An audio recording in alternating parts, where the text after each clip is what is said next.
There's a fine line between passion and obsession, and often, that line is invisible until it's already crossed.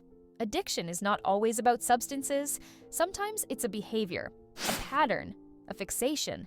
It begins subtly, an interest, a craving, a reward. But when left unchecked, it swells and swallows everything else, like a tide drowning the coastline of one's soul.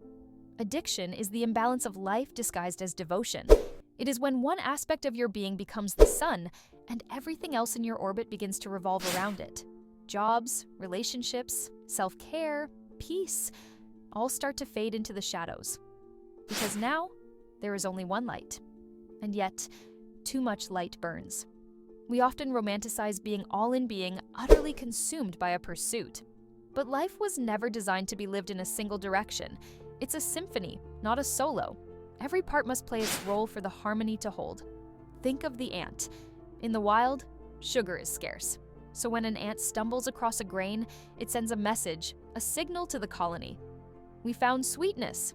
The pursuit begins, a long, determined march through grass blades and roots, over stones and soil. But once they find the full source, something strange happens.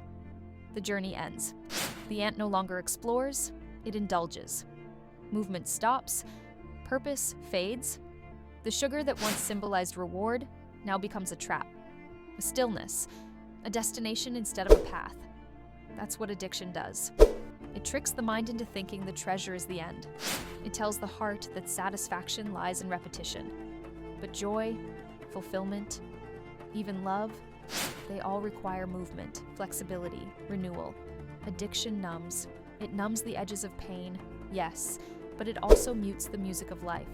Remember, life thrives in the dance of balance, not in the chains of obsession.